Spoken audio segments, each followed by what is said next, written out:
అమ్మ ఆవకాయ Tori radio ఎప్పటికీ bore కొట్టవు. Telugu భాషలో తీయని పలకరింపులు, మధురమైన పాటలు వినాలని ఉందా?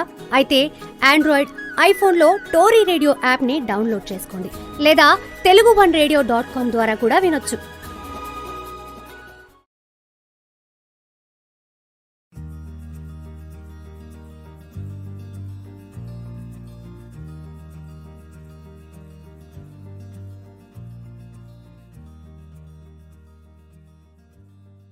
అందరికీ నమస్కారం. వారం వారం నేను మీకోసం సమర్పించే ఆలపాటి చమక్కులు కార్యక్రమానికి స్వాగతం, సుస్వాగతం. ఇవాళ 161వ ఎపిసోడ్. మనిషికి ఏమున్నా లేకపోయినా ధనం కావాలి అనేటువంటి ఆలోచన చిన్నవాళ్ళకి, పెద్దవాళ్ళకి, లేని వాళ్ళకి, ఉన్నవాళ్ళకి, మరింత ఉన్నవాళ్ళకి, ప్రతి ఒక్కరికి ఉండేటువంటి ఆలోచన. డబ్బు కావాలి. అందుకే ధనం మూలం ఇదం జగత్ అన్నారు. అలా ధనం కావాలంటే ఏం చేయాలి? ధనానికి అధిపతి అయినటువంటి వాడెవరు? కుబేరుడు. కుబేరుడు గనక మనకి ఫ్రెండ్ అయితే ఎంత కావాలంటే అంత డబ్బు వస్తుంది, ధనం ఎంతైనా మన దగ్గర సమకూడుతుంది అనేటువంటి విషయం పెద్దలు చెప్తుంటారు. ఆ కుబేర యోగం, ఆ కుబేరుడి యొక్క కటాక్షం ఎలా కలుగుతుంది? చాలామందికి తట్టనటువంటి ఒక ఆలోచన.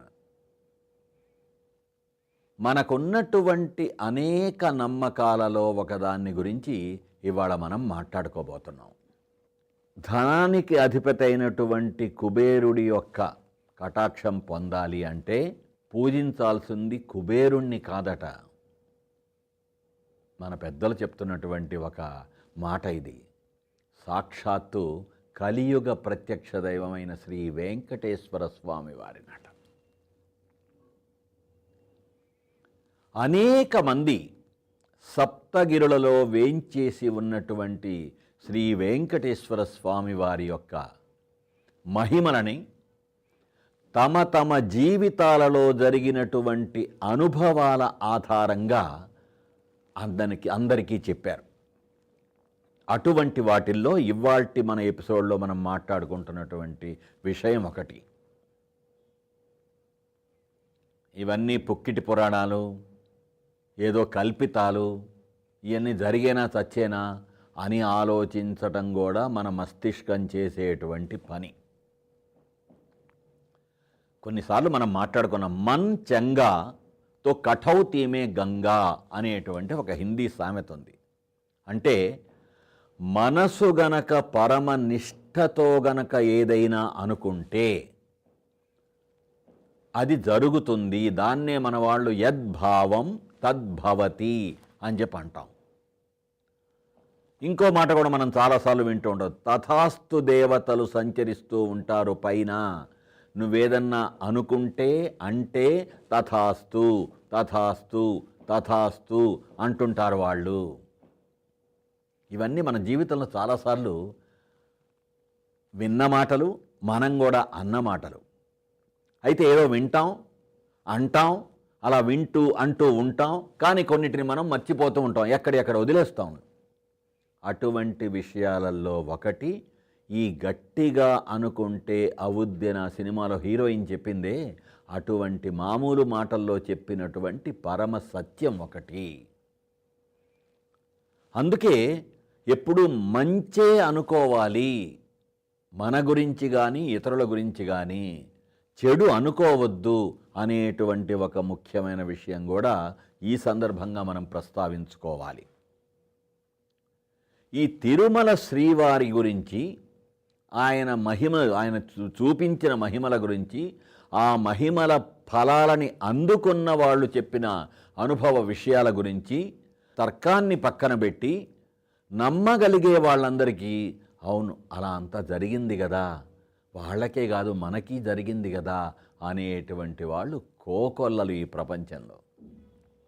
అటువంటి వాటిల్లో ఈ నమ్మకం ఏంటంటే ఒకటైనటువంటి ఈ నమ్మకం ఏంటంటే కుబేర కటాక్షం పొందాలంటే, పుష్కలమైనటువంటి ధనప్రాప్తిని పొందాలంటే శ్రీ వెంకటేశ్వర స్వామికి ముడుపు కట్టుకోవాలి, ముడుపు చెల్లించుకోవాలి అనేటువంటి ఒక ఆచారం, ఒక పద్ధతి, ఒక ఆచరణ. ఒక తెల్ల వస్త్రాన్ని తీసుకొని పసుపు నీళ్ళల్లో బాగా దాన్ని ఉంచి అది చక్కగా పసుపచ్చగా తయారయ్యేంత వరకు ఆరనిచ్చి ఎండనిచ్చి ఆ 4 మూలల కుంకుమ బొట్లు పెట్టుకొని దాన్ని మనం అనుకునేటువంటి మనసులో అనుకునేటువంటి ఆలోచనని అనుకుంటూ ఒక 11 రూపాయి కాయిన్స్, రూపాయి నాణేలను 21, 51, 101 అలా ఎవరి మనసుకు తోచినట్లు అలా దానిలో ఆ రూపాయి నాణేలను వేసి 3 సార్లు ముడి వెయ్యాలి దాన్ని. ఈ ముడి వేసేటప్పుడల్లా ఓం నమో వెంకటేశాయ అని తలుచుకుంటూ మన మనసులో ఏదైతే కోరుకుంటున్నామో అది అనుకుంటూ అంటే మనసు అటు ఇటు పోనివ్వటం కాదు, అదే పనిగా అనుకుంటూ, స్థిరచిత్తంతో అనుకుంటూ, దృఢ నిశ్చయంతో అనుకుంటూ 3 ముళ్ళు వెయ్యాలి. అసలు అంతకుముందు ఇంకో పని చేయాలి మనం. ఇదంతా చెయ్యటానికి మొదలుపెట్టే ముందు ఓం గం గణపతయే నమః అని ఆ వినాయక స్వామిని ప్రార్థించుకోవాలి. బాబు, ఇట్లా శ్రీ వెంకటేశ్వర స్వామి వారి కోసం నేను ఇవాళ ముడుపు కడుతున్నాను, ఎటువంటి విఘ్నాలు రాకుండా అంతా సవ్యంగా సజావుగా సాగేలాగా అనుగ్రహించు తండ్రి అని ముందు ఆయన్ని వేడుకోవాలి. ఆ తర్వాత ఇందాక చెప్పినటువంటి ముడుపు క్రతువంతా పూర్తయిన తర్వాత ఆ 3 ముళ్ళు వేసినటువంటి ఈ పసుపు పచ్చ గుడ్డలో ఉన్నటువంటి నాణేల ముడుపుని తీసుకెళ్ళి పూజామందిరంలో పెట్టుకోవాలి. అలా చేసినటువంటి వాళ్ళు తమ తమ కోరికలు తీరాయి అని అనుభవపూర్వకంగా భావించిన తర్వాత, గ్రహించిన తర్వాత ఆ ముడుపుని తీసుకెళ్ళి తిరుమలలో హుండీలో వేయడం అనేటువంటి సంప్రదాయం ఇవాల్టిది కాదు. ఎన్నో సంవత్సరాలుగా ఎంతో కాలంగా సాగుతూ వస్తున్నటువంటి ఒక ప్రక్రియ. మనం తిరుమల వెళ్ళినప్పుడు ఆ క్యూలో వెళ్తున్నప్పుడు కానీ, ఆ హుండీ దగ్గర మనం కానుకలు వేసేటప్పుడు కానీ చాలామందిని చూసి ఉంటాం. కొంచెం గుర్తు చేసుకుంటే ఆ రోజు అలా జరిగింది అనే విషయం మనకి స్ఫురిస్తుంది, జ్ఞాపకానికి వస్తుంది. అనేక మంది ఆ చేతిలో పసుపు గుడ్డతో కట్టినటువంటి ముడుపు తీసుకొని వస్తారు. ఆ ముడుపుని హుండీలో వేస్తారు. నమ్ముకున్న వాళ్ళకి నమ్ముకున్నంత, నమ్మకమే లేని వాడికి ఏమీ ఉండదు అనేటువంటి విషయం ముఖ్యంగా ఈ దైవ శక్తి, దైవ భక్తి తాలూకు విషయాలలో పూర్తిగా వర్తిస్తుంది అనే విషయం అనుభవపూర్వకంగా తెలిస్తే తప్ప అర్థం కానటువంటి పరమ సత్యం. అసలు స్వామిని మనం ఏదైనా కోరుకోవడం అనేటువంటిది సరైన పద్ధతి కాదు అని గొప్ప గొప్ప విజ్ఞులు మనకు చెప్తుంటారు. దేవుణ్ణి ఏది కోరుకోకూడదు, ఈ కోరిక ఆ కోరిక, డబ్బు, దస్కం, పేరు, ప్రతిష్ట, పదవి, పవరు ఇటువంటివి కోరుకోకూడదు. స్వామి, ఎల్లప్పుడూ నీ భక్తిలో నేను జీవించేలాగా వరమివ్వు అని చెప్పుకోవటం అసలు సిసలైనటువంటి జీవన మార్గం. కానీ సగటు మనసు అలా ఉండలేదు. జీవితంలో, జీవన గమనంలో వచ్చేటువంటి స్థితులు, గతులు, స్థితిగతులు, పరిస్థితులు, అటువంటి వివిధ సందర్భాలలో స్వామి నాకు అది కావాలి, నాకు ఇది కావాలి అని కోరుకోవడం సరైన విషయం కాదని తెలిసినా కూడా కోరుకోవడం తప్ప ఉండలేని పరిస్థితిలో కోరుకోవడం జరిగేటువంటి మానవ జీవన స్థితి. ఆ విధంగా తమ కోరికలని భక్తులు భగవంతుడికి విన్నవించుకునేటప్పుడు చేసేటువంటి క్రియల్లో ఒకటి ఈ ముడుపు కట్టుకోవడం. అలా ముడుపు కట్టుకోవడం ద్వారా కుబేరుడి కటాక్షం పొంది ధన సంగ్రహం చేయగలగటం, ధనవంతులు అవగలగటం, తమ బాధలని తొలగించుకోవటం, తమ ఇబ్బందుల నుండి బయటపడటం అనేటువంటిది.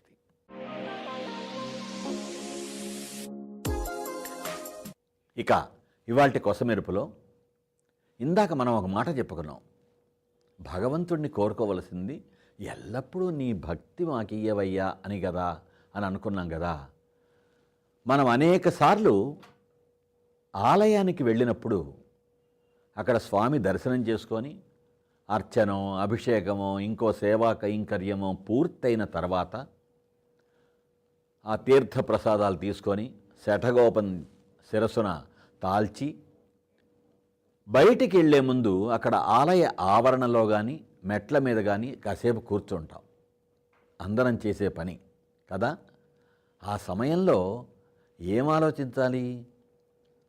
ఐపీఎల్ గురించో, సీరియల్ గురించో, బలగం లేకపోతే రంగమార్తాండ సినిమా గురించో ఇటువంటి విషయాలు అక్కడ మాట్లాడుకోకూడదు. మనం కాసేపు ఇందాక నుంచి స్వామివారిని మనం దర్శించుకున్నటువంటి ఆ దివ్యమంగళ విగ్రహ మూర్తిని మనసంతా నింపుకొని కాసేపు తన్మయత్వంతో తదేకంగా గడపాలి. అది మనం చెయ్యాల్సినటువంటి పని. ఆ నామస్మరణ చేసుకుంటూనో, కళ్ళు మూసుకొని ధ్యానం చేయటమో, కళ్ళు తెరుచుకొని ధ్యానం చేయటమో, స్వామివారి రూపాన్ని మళ్ళీ మళ్ళీ మనసులో ఉంచుకోవటమో అలా చెయ్యాలే తప్ప ఆ మెట్ల మీద కూర్చున్న నిమిషమో 2 నిమిషాలో 5 నిమిషాలో ఏదేదో మాట్లాడుకోవటం కాదు. మనము జీవితాన్ని జీవిస్తుంటాం కానీ అలా జీవించే క్రమంలో అనేక పనులు చేస్తుంటాం కానీ కొన్ని చెయ్యవలసిన రీతిలో చెయ్యం, చెయ్యకూడని రీతిలో చేస్తూ ఉంటాం. కొంచెం ఆలోచిస్తే ఇటువంటి అనేక విషయాలు మన బుర్రకే తడతాయి. ఆలోచిద్దాం. మళ్ళీ వచ్చే ఎపిసోడ్లో కలుసుకుందాం. అంతవరకు సెలవు. Say love. ప్రేమతో మీ ఆలపాటి.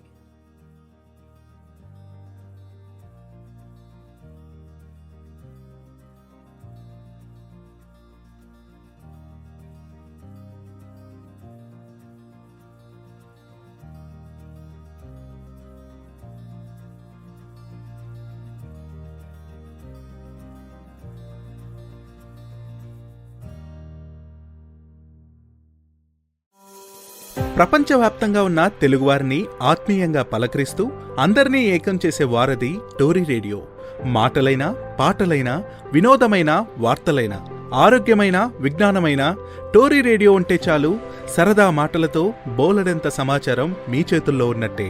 ఆండ్రాయిడ్, ఐఫోన్లో టోరీ రేడియో యాప్ని డౌన్లోడ్ చేసుకోండి లేదా teluguvanradio.com ద్వారా కూడా వినొచ్చు.